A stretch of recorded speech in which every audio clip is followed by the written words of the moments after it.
The world thundered around Charlie, shaking her rhythmically back and forth. Strange objects digging harder into her each time she was jolted. Charlie opened her eyes and remembered where she was, or rather, why she was inside. The awful image of the malformed Freddy sucking her into his mouth like some sort of snake biting her, and she closed her eyes again, binding her lips together so that she wouldn't scream. The thuds were footsteps. She realized the animatronics were on the move. Her head throbbed with each blow, making it hard to think straight. I must have been knocked unconscious when it threw me in here, she thought. The torso of the thing was connected to the head by a whole neck, which was almost level with her own, though its head straightened up another foot above her. It was like looking at the inside of a mask. The hollow of a protruded snout, the blank spheres that were the backs of the eyes. When she carefully tilted her head up, she could see the bolt that attached the black top hat. Charlie's legs were cramped and bent at odd angles, wedged between pieces of machinery. She must have been stuck this way for some time. But, excuse me, she had no way of knowing how long. Her arms were constrained, suspended, excuse me, away from her body into the arms of the suit. Her whole body was covered in small points of pain, bruises, and cuts from tiny pieces of plastic and metal that deepened each time they banged against her. Charlie could feel blood trickling down her skin with half a dozen pieces. She itched to wipe it away, but had no idea how much she could struggle without triggering the springs. Her mind flashed into the first murder victim, the altercations that covered his body almost decoverably. She thought of Dave's screams as he died and the bloated corpse beneath the stage at Pirates Cove. That can't be me. I can't die like that. Charlie had told Clay that she knew that about the spring-like suits. The animatronic parts were either recoiled, making room for a person inside to use as a costume, or fully extended so the mascot would work as a robot. But that was what Charlie knew from Fredbear's Friendly Diner. The creature was different. She was inside a cavity made for a human being, but the suit was moving with complete anatomy. Its insides were full of metal architecture and wires, all except for the space that Charlie occupied. The animatronic lurched unexpectedly to the side, and Charlie was smacked against the jagged wall again with greater force. She cried out this time, unable to help herself, but there was no break in Freddy's stride. Either the creature hadn't heard or it didn't care. She clenched her teeth, trying to quell the pounding in her head. Where are we going? She craned her neck this way and that, looking around the holes in the animatronic's battered suit. There are only a few holes, small on either side of the thing's torso. All she could make out was the forest, trees rushing by in the darkness as they hurried in their mysterious destination. Charlie sighed in frustration, tears welling up. Where are you? Am I getting closer to you? Sammy, is it you? She gave up looking for hints outside and stared straight ahead at the inside of the suit. Stay calm. Aunt Jen's voice in her head. Always stay calm. It's the only way to keep your head clear. She stared up into the mask at the inside of features of the twisted Freddy. Suddenly, the blank spheres rolled back and the eyes flipped in, staring straight down at her in an impassive plastic gaze. Charlie screamed and jerked back. Something behind her snapped, launching a whip-like piece of metal into her side. She froze in terror. No, please no. Nothing else triggered, and after a moment, she cautiously set herself in place, trying not to meet the shiny blue eyes above her. Her side where the pieces of metal had hit her, shocked with pain each time she breathed. She wondered, alarmed, if a rib had broken. Before she could be sure, the animatronic lurched to the side again, and Charlie fell with it, hitting her head so hard that the blow reverberated through her body. Her vision darkened, closing to a tunnel, and as she faded with unconsciousness again, all she could see were Freddy's watching eyes. John's lungs were beginning to burn, his legs turning rubbery as they ran on and on through the forest. They had been running for what felt like hours, though he knew it couldn't be. That was just his exhaustion playing tricks on his mind. The trail had faded. When they entered the forest, the trees had been their guide. They followed ripped, rugged bark and broken branches, and even torn roots where massive, careless feet had stepped. But the signs had grown further between, then stopped entirely. Now John ran into the entire direction the creatures seemed to have been headed. Truthfully, he had been lost. As he darted around the trees, trekked up and down small hills, and stumbled on uneven ground, John began to lose his sense of direction entirely. Ahead of him, Jessica ran confidently onward. He followed, but after all he knew, he could be running in an endless circle. Behind him, Clay's steps were slowing, his breathing heavy.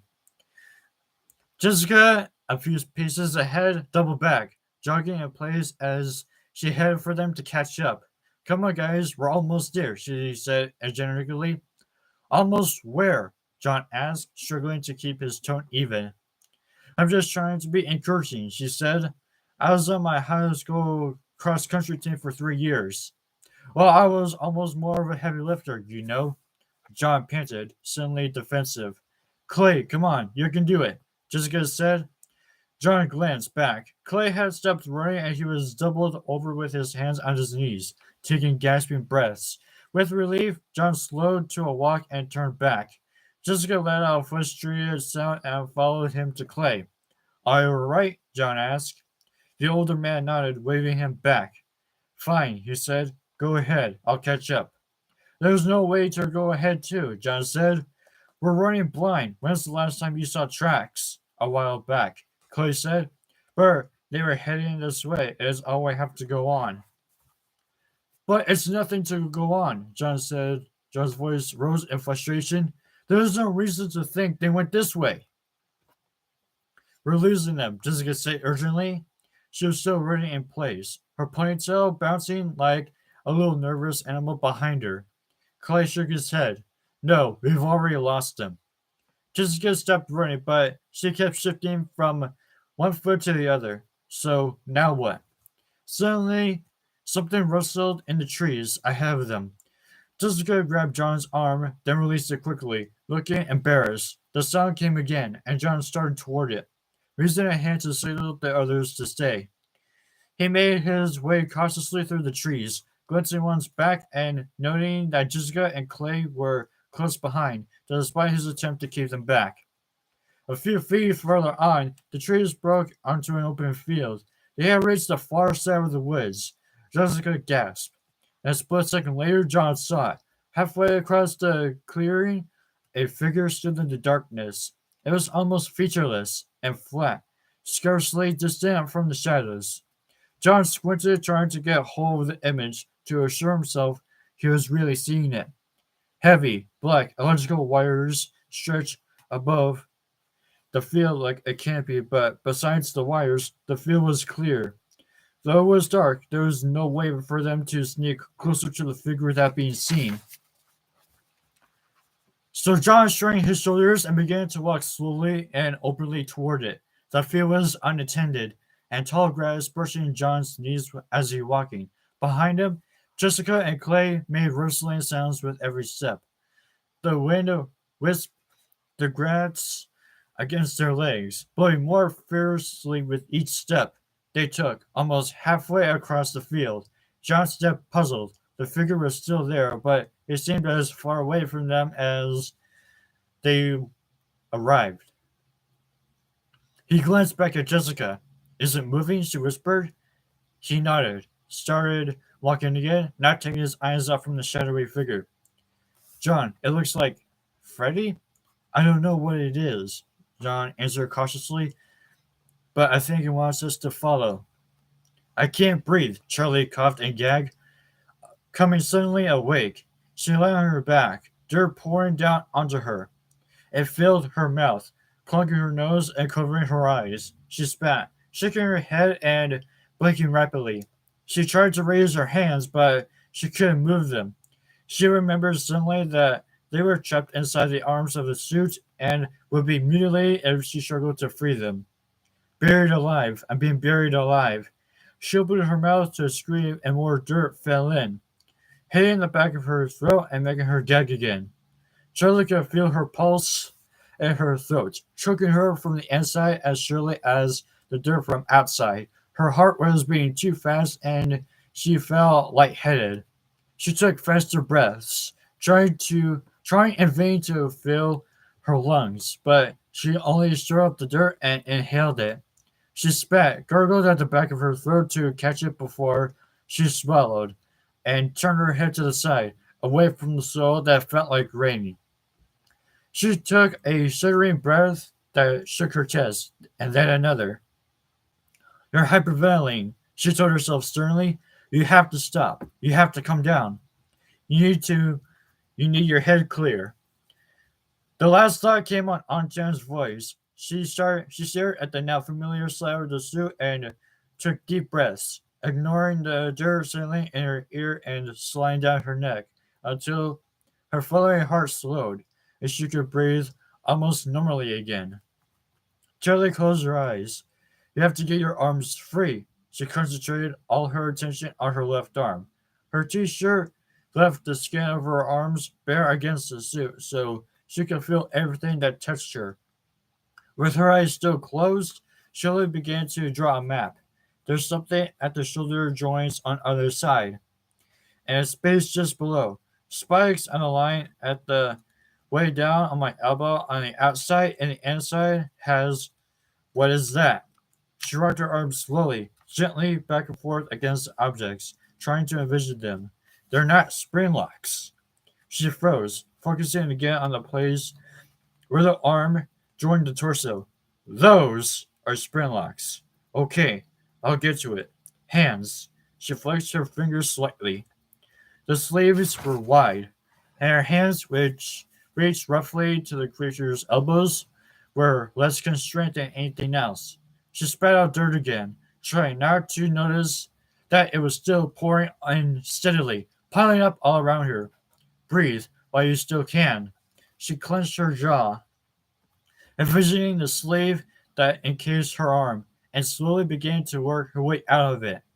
She stepped down her shoulder, rotating forward, held her breath, and pulled out her arm 3 inches out. Charlie let out a shuddering sigh. Her shoulder was free of the spring locks. That was the hardest part. The rest of my arm won't touch them if I am careful. She kept going, avoiding the things she thought might snap or stab her. When she was halfway out, her elbow at the shoulder seam, she twisted her arm too quickly and hers snapped. Excuse me. She stared horrified at the suit's shoulder, but it wasn't the spring lock. Something small inside that it triggered, and now she could feel the burn of a fresh cut. Okay, it's okay. She got back to work. Minutes later, her arm was free. She flexed it back and forth in the small space, feeling like she had never had her on before. Now the other one. She wiped her face with her hand, smearing away the dirt, closed her eyes, and began again with her right arm. The second sleeve took less time to get out of, but fatigue and the growing mounds of dirt around her made Charlie careless. Twice, she triggered small mechanisms that bruised her painfully, but didn't break her skin. She yanked herself free too fast, bumping the spring locks and only barely snatching her hand away before they cracked open. The arm jammed and jolted as the robotic skeleton inside it unfolded with a noise like firecrackers. Shirley clenched her hand to her chest, cradling it against her pounding heart as she watched. That could have been, wasn't it? It wasn't me. Focus. Legs. Her eggs weren't pinned in place as her arms had been. They'd simply been awkwardly positioned, wedged between metal rods that ran through the body of the mascot. Without the weight of her body resting on them, she was able to maneuver. Cautiously, Charlie lifted her right leg into the air, pulling it over the rod and into the center of the torso. Nothing triggered, and she did the same with her left. Her limbs free. Charlie looked down the length of the animatronic, at the door to the chest cavity. The latch was on the outside, but these creatures were old. Their parts were rusted and weak. She reached out and put her hands against the metal, feeling for springs and other devices. She couldn't quite see from where her head was stuck, and she couldn't move down safely unless the dirt had piled almost a foot on either side of her head and it covered the lower half of her body. Charlie abandoned the door momentarily and began to slowly move the dirt. She lifted her head slightly and brushed at the mount of her hands, pushing soil into the space she left. She rocked her body back and forth, using her hands to sweep dirt under her until she lay on it like a thin bed. It wouldn't protect her from the suit if she triggered it, but it wouldn't give her an extra cushion, make it slightly harder for her to jostle something like be skewered alive. She glanced at the arm of the suit that had been triggered, now filled with metal spines and hard plastic parts. A shiver went down her back. Now she latched down until she could see the chest plates. Placed her hands in the corner and began to push upward with all her might. After a moment, they came apart and rush a dirt cascaded in. Charlie coughed and turned her head, but she kept pushing as the dirt rained down on her. She managed to get the plates a foot apart, then crouched beneath them and paused for a moment. How deep am I? She thought for the first time. If she buried 6 feet down, she might be escaping only to suffocate in the home stretch. What else am I going to do? Charlie closed her eyes, took a deep breath, and held it. When she pressed herself up to the doors and began to claw her way out of the grave, the dirt wasn't packed tightly, but it still took effort. She stretched and scraped it with her bare hands, wishing for a tool as her fingernails split and bled. As she hacked to the dirt, her lungs began to burn and clench, trying to get her to breathe. She scrunched her face up as hard as she could and scratched harder. Are you out there? I'm coming, but help me. Please, I have to get out of this. Please, I can't die here. Buried alive. Her hand broke the surface, and she drew it back in shock. Air. She gasped gratefully until she no longer felt starved of oxygen. Then she closed her eyes and battered her fist at the tiny hole above her head, breaking the sides until it was large enough to wriggle through. Charlie stood up, her feet still pinching in the chest cavity of the suit. There had been a little more than a foot of dirt covering her. She braced her feet on the half-open doors and clambered out of the hole, hauling herself up. She collapsed beside it, shaking with exhaustion. You're not safe yet, she scolded herself. You have to get up, but she couldn't bring herself to move. She stared, horrified, at the hole she had escaped from. Her face wet with tears. Time passed, minutes or hours. She lost track completely. Finally, mustered her strength. Charlotte pushed herself up to a sitting position, wiping her face. She couldn't tell where she was, but the air was cool and still. She was indoors, and somewhere in the distance was the sound of washing water. With the adrenaline gone, her head ached again, throbbing along with her heartbeat. It wasn't just her head, everything hurt. She was covered in bruises, her clothing was stained with blood, and now she wasn't suffocating. She was aware again of the stabbing sensation in her ribcage every time she inhaled. Charlie prodded her ribs, trying to feel if anything seemed out of place. The bruises were already brightly colored. Exposure parts of the suit had struck her, but nothing was broken. Charlie stood up. The pain receded enough to at least move and get her bearings. As she looked around, her blood went cold. It was Freddy Fazbear's Pizza. It can't be. The wave of panic rose again. She glanced around wildly, backing up away from the hole in the ground. The tables, the carousel on the ground, the stage, the tablecloths were blue. The tablecloths at Freddy's weren't blue, she said, but her relief was quickly washed away by confusion. Then what is this place? The dining room was larger than the one at Freddy's. There were fewer tables. The floor was black and white tile, except for large patches where the tiles were missing, revealing plots of packed dirt.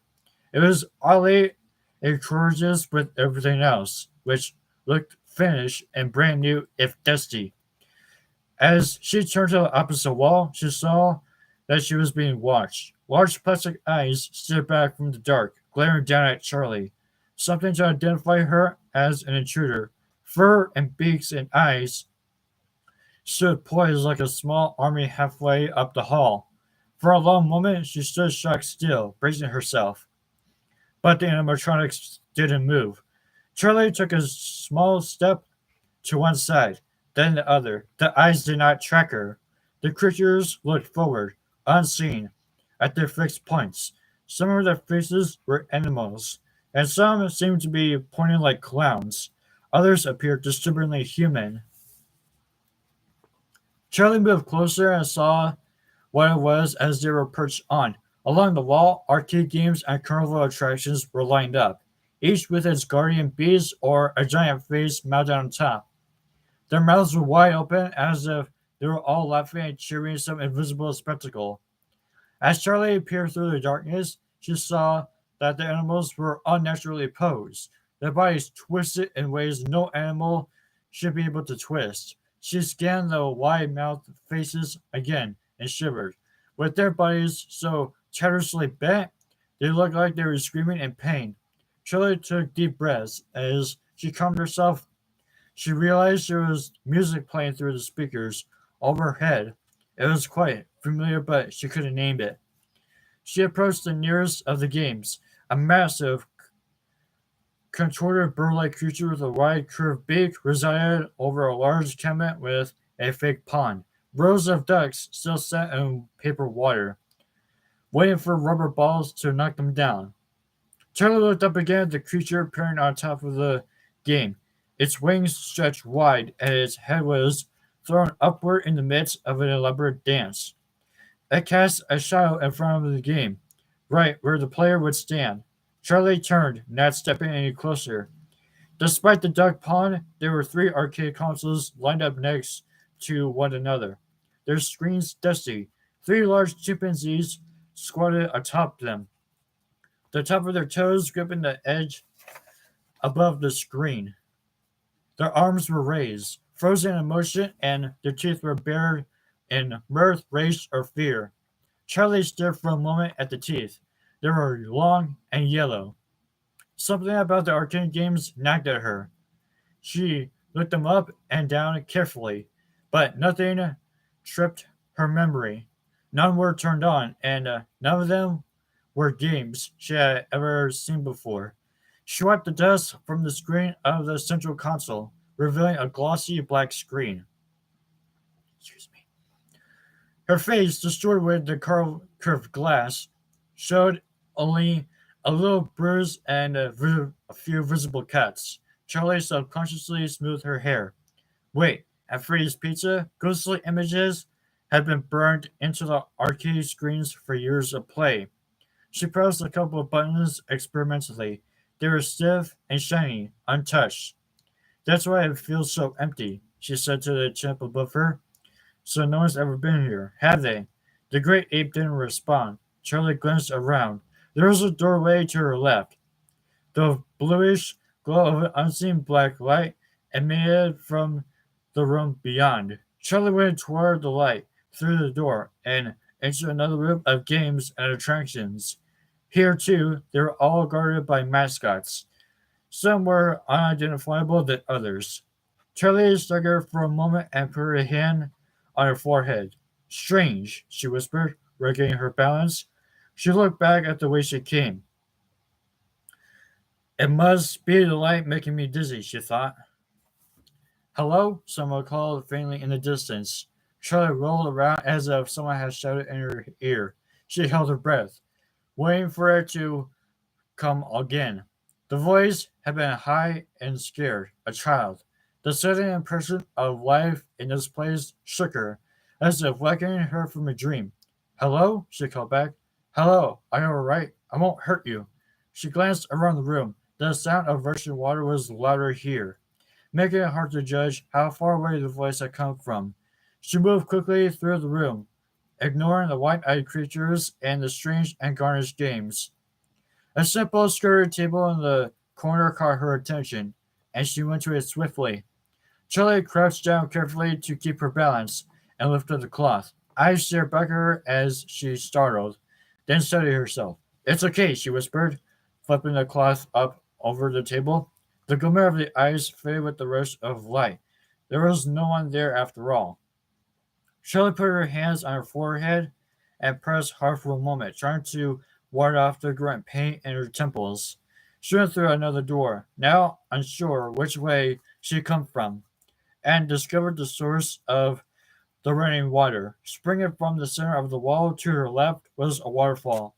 It cascaded down over a rock face protruding several feet down, and joined with a reverbed below. The water rushed from a white pipe, only partly concealed by the rock.